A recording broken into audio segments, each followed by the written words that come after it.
Welcome to our fourth quarter carrier update series, where in every episode, I sit down with a different insurance company representative and ask them what you can expect during the upcoming renewal season. In this series, you'll get product updates directly from the carriers, like what do the new plan designs look like, or is there a network option that you need to be aware of, or what plan designs offer the most savings potential for your prospects and your clients, or what tools and resources does the insurance company make available to you in all those efforts. At the end of the day, we want you to win more business and retain your clients during a busy renewal season. So tune in, buckle up, and enjoy the show.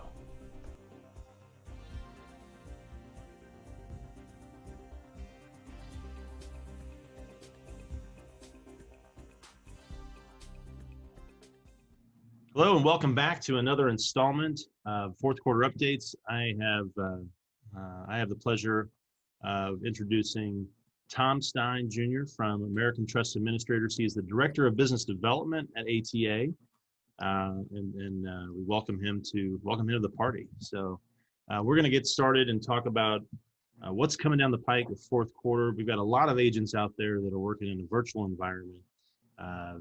Open enrollment will be a challenge. Tom, let's start us off. What can ATA offer agents as they enter this virtual world of open enrollment this year? Sure.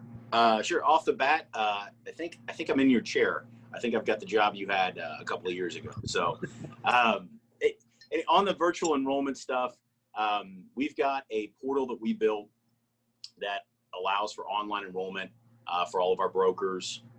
So whenever you meet with your client, you can then sit down and say, all right, here's your enrollment portal for all your employees. People are having a little harder time meeting with all of the additional peoples. So what you can do is use those, bounce that out to the privacy officer or the plan owner or the prospective, and then they can fish that down, and then you don't have to touch the rest of that stuff there. That's great. That's one challenge, obviously, right? The other challenge is really getting prospects out there to start talking to agents. I know that the agents I've talked to spent most of the quarantine phase of the spring and summer, really trying to figure out how to market and prospect, and so they didn't get a lot of time out in front of people. As they're looking through some ATA proposals, I think it might be helpful for agents to understand who ATA is. You mentioned that that was my seat probably 15 years ago as a director of what was the name? It was the director of agent services, I think, back then. So the title changed a little bit, but still the same great product. I've always been a fan of ATA. Starting my career there 20 years ago, really, I thought all plans were just like ATA's AmeriShare product.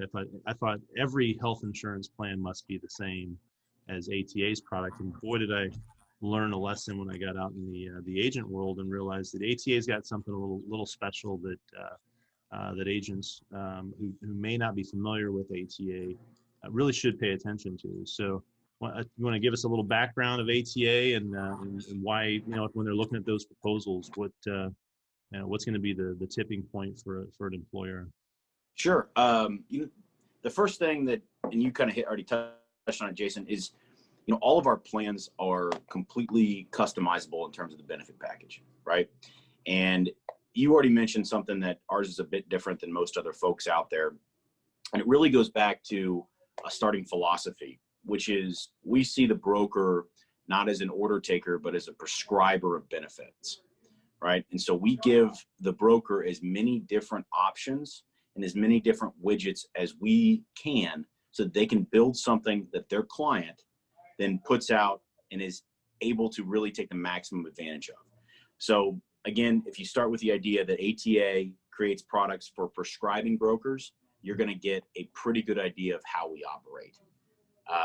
But a little bit about ATA. We've been in business for about 45 years, small group for about 35. All of our plans are fully customizable. The big things that we see different are going to be something that you've kind of already touched on, which is we operate from a fully a large group self-funded market, and then we applied it to small group. So all of the little nuanced stuff that you have that you can operate with on the large group market, you can now use on ATA. And that's really highlighted. I can tell you that it's come into play with long-term strategy with some of our agents as they're looking at claims reporting. ATA's claims reporting is probably the most intense claims reporting I've seen in small group, and I've looked at a lot of claims reports, and we have agents that use that report to build out a long-term strategy for their clients. And ATA is probably maybe the only self-funded plan out there that allows a small business to minimum fund their self-funded plan. Most of our level-funded competitors out there, they're not allowing that minimum funded strategy. And something that I know you guys worked really hard on and introduced here recently was this 80/20 aggregate adjustment product. Tell me about that. Sure. So with COVID and then all of the kind of economic kind of shifting that's gone on, what we've done is we said, all right, well, we've got this customizable chassis here. What can we do to give the business owner a better cash flow position right now, right? Yep. So what we did is we took the first month's attachment point and we dropped it to 20% of where it is. Now, Jason, I know you understand that, but for most of the brokers, it's the claims bucket, right? The claims account. And so what we did is we took that, we dropped it to 20% because really only RX is going to hit in that first month. And then we dropped the other 80% over the following months.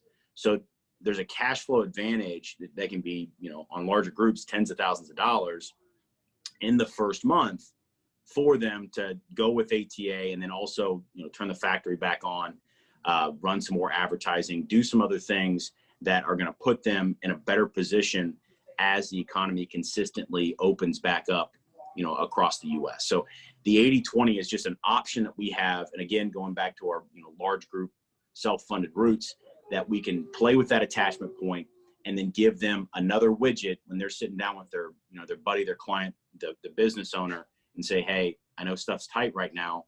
Let's go ahead and do it this way and put 10 grand, 5 grand, whatever it is back in your marketing budget so we can get the wheels humming again. Right.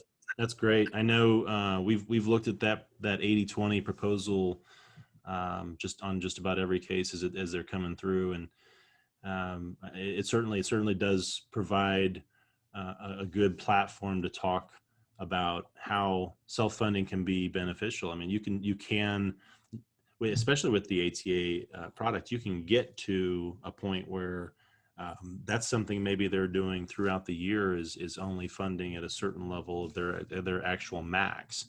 And I love that you called it a claims bucket, because if any of our the agents that have been through any of our self-funded courses know that I refer to the two different fixed cost and aggregate as actual buckets. So it certainly is familiar for them.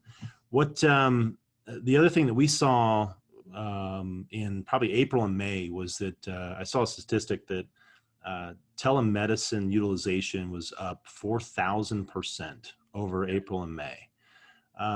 What are you seeing on your side, and what features do you have built into the AmeriShare product to help with that? Sure.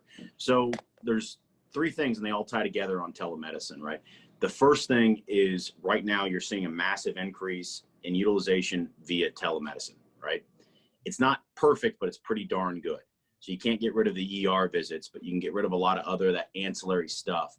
And it really assuages the fear that a lot of the members have that I don't want to go to the doctor's office. I don't want to go to the hospital because that's where COVID is, right? But they still need to get the care. And frankly, they're still paying for access to care. So we're providing it in that way. Now, the second big point that you want to remember on these is that because everything is level funded with ATA and it's already built in, the telemedicine's already built into all the plans, your utilization levels, you're seeing those go down, which if those hold, then you'll have a lot bigger refunds. For those of you who are also in the P&C world, the mutuals that have sent out all those refunds, because they've seen lower utilizations. That's the same thing that's going to happen with the level funded space if these lower utilizations hold, right? And then you'll have larger and larger refunds, which gets to, you know, legacy planning or planning of the plan throughout multiple years, or long-term planning.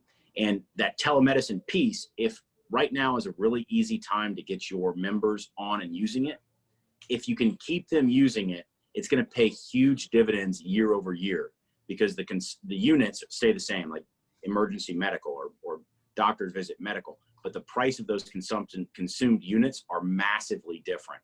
It's free to the plan, or it's already paid for by the plan. So there's a big reason for you to stay on there long term. And then also in doing that, the business owner, their plan retains more money, so that you have better renewals. Great example of that. I picked up 3 envelopes from your office yesterday on small groups. Three small groups. There's not a single group in this pile with more than 20 employees. And I've got $75,000 worth of surplus money coming back. I'm actually going with an agent today to hand deliver the $39,000 surplus refund that they'll receive. So another really key thing about ATA's AmeriShare product versus some of the other level funded products out there is that you truly do, these employers have 100% ownership of the plan assets, right? So it's a 100% refund of those plan assets. And we're seeing other products that, you know, it's 50% or it's 2/3, and maybe it's a fee credit.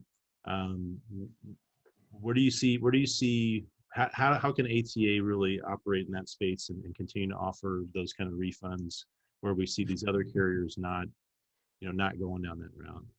Well, it's really a matter of perspective. Like, time frame is really what it is. If you have larger refunds, and I'm a pretty blunt guy, with ATA, you have larger refunds in general, but we have a pretty tight underwriting process. So if you get through the underwriting process, you're going to have a lot higher retention rate with ATA because of the attachment point and because of the 75 grand you've got sitting on your desk, right? That's an example of it. Those dollars act as a ballast or a buoy against medium-sized CAT claims. And so because of that, we're able to retain business for a lot longer. And we're not a churn and burn shop where, you know, you come on with us, we keep you for a couple of years, which is a lot longer than the industry average. And then from the broker's perspective, and this is a deep value, I know it's kind of a buzz term right now, but this is the deep value of ATA, is with that attachment point and those refunds, as the broker, you're able to place ancillary lines and not touch the cash flow of the plan owner. Because of these dollars, they've already hit the benefit trust agreement. You're now able to go to the business owner and say, okay, your employees have been great about utilizing telemedicine. We've got a large refund.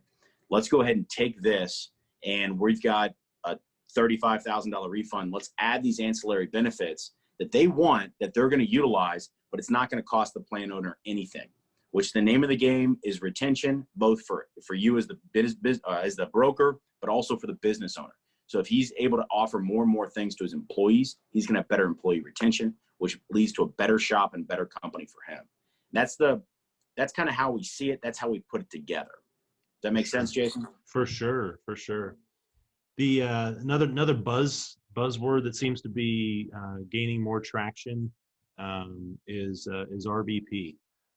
Sure. You know, I know that with ATA we've got a lot of options. When we're running those proposals for our agents, we got a lot of network options, right? I can plug in the Cigna network on a national basis, or I can plug in different regional PPO networks, and then the RBP is one that reference-based pricing is one that more and more agents are starting to look at. What can you tell us here about ATA's glide path to RBP and the vendor that you use with 6 Degrees? Sure. Well, first off, there's a TPA out of Connecticut, Sterling, and he says it's not RBP, it's MOM, multiple Medicare, because who doesn't like MOM? You know, I always thought that was a golden line. That's pretty good. Yeah. With ATA, we use 6 Degrees. Everything's processed at 150 for facilities and 125 for docks. When you go into an RBP case, you need to look at, in my opinion, you need to look at the metro, right? The smaller the town, the harder it's going to be to place RBP because of one simple reason. And I'm going to give you an example of up in Olympic, Washington, the Olympic Peninsula. There's one hospital system, right? And that every time we get a claim from them on an RBP, they want 850% of Medicare. Yep. Right. And frankly, they don't want to move. They're the only game in town. They understand, their footing. They understand the game that they're playing. So as the broker, you're going to get cases with RBP. If you have two hospital systems that they can go to, you're going to mitigate a lot of the noise. If there's only one, I really do not recommend going with RBP. If you've got multiple options, then look at it. But realize the trade-off with RBP is you're going to get a significant discount in the total premium or the total plan cost, but you're going to buy some headaches. And go into that with your eyes open, and you'll be able to handle them and mitigate them. What we're seeing is balance bills for about 1 out of 12 to 1 out of 15 members. Now, again, those are renegotiated and settled, but that's a headache that you're going to have. So if you have a client that's really pushing you for RBP, I'd really recommend that you sit down with them and say, look, we got a 20 life group here. There's probably going to be 2 very uncomfortable phone calls with your employees where something pops back this year. And if you do that ahead of time, RBP is an incredible option. If you don't, it's going to kill you. Yeah, education is definitely the key for sure. So I wanted to bring up the announcement about the ATA Silver Standard. I know you and I talked about it yesterday when I came to pick up these checks, and I think I mentioned to you my nephew, my 11-year-old nephew, for Christmas last year. The only thing he wanted was silver, and he continues to ask me every time I see him, Uncle Jason, do you own any silver yet? Tell us about what led to the idea of this bonus program, and then tell us what it is. Sure. Well, first of all, pin a rose on your nephew if he was already invested in last December, right? He's doing okay. What we're doing is we're doing a production bonus of hard currency, of silver, right? And silver right now it's been having a massive run. There's a lot of energy behind it, and if young boys behind it, then everybody's kind of talking about it. And what we're doing is we're paying a bonus per case per life. And then you can see, if you go down a little bit further, you can see the rules. And what you can end up getting, and these are all 1/2 ounce, 99% pure silver coins that are then etched with the ATA logo, right? So if you do a 50 life group, you're going to get 30 silver coins from ATA. And that's another way to say it is, and it sounds kind of cooler the other way, is that's almost a pound of silver, right? Wow. Which it's one of those things that I think most people know that they should have some of, but going out and buying it is just, it's a pain. So what we did is we just took care of it for you. If you produce, then we throw this your way, and you got something to throw in the safe, and take the 11-year-old boy who's saying, hey, do you have any yet? And just say, yes, I do. Yeah. So it's something I'm excited about. They're engraved ATA coins, and I don't know, I've always been a metal guy, and so being able to bring these into the company is kind of fun. No, I love it. It is fun. It's something different. And I will say my 11-year-old nephew doesn't want an ATA coin. He specifically wanted, I'll say that he just wanted silver, and my wife and I found silver Lego bricks, and bought him silver Lego bricks so that he could actually build himself whatever he wanted to build out of them. So, well, he wants to be an investor, but he's still a kid, right? I mean, come on. Exactly. Yeah. Had to give a mixture of the two. So, well, Tom, I got to tell you, I appreciate you being on with us here today and giving us an update. Any last words of wisdom for agents as they head out into the open enrollment of 2020, the year that we all want to forget? Well, the year we want to forget is a great time to actually help people, right? For sure. It's busy season, but I like to call it the time to help people. There's more demand out there for your expertise than you could know. There are tons of companies who are financially tight, right? So because they're tight, they're looking for any option to put some money back in their budget. You have the tools as the broker community. You have the tools to go out there and provide something that is going to save them some serious cash flow. Make sure that they're comfortable with you, and you can have a frank conversation about their best options. This is a great time of year. I'm excited about it.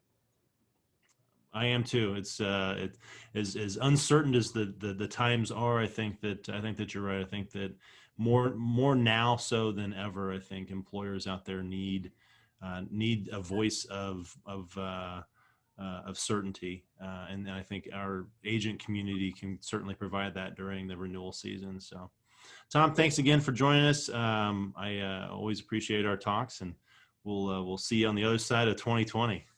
Sounds like a plan. All right. Thank you for watching. We hope you enjoyed this episode in our fourth quarter carrier update series. Be sure to check out all the episodes on our website at www.legacybrokerskc.com and follow us on LinkedIn to join in the conversation. And let us help you with your fourth quarter cases. Whether you have a tough renewal that you need help with or you have a new prospect, we shop the entire market to get the most competitive rates available for you every single year. Let our expertise in self-funded group health plans be your competitive advantage. We provide an entire suite of back-office support services for agents, from quoting to case install and renewal support. We have your back every step of the way, always here to help agents just like you when you need us. So, send us your RFP today. See for yourself.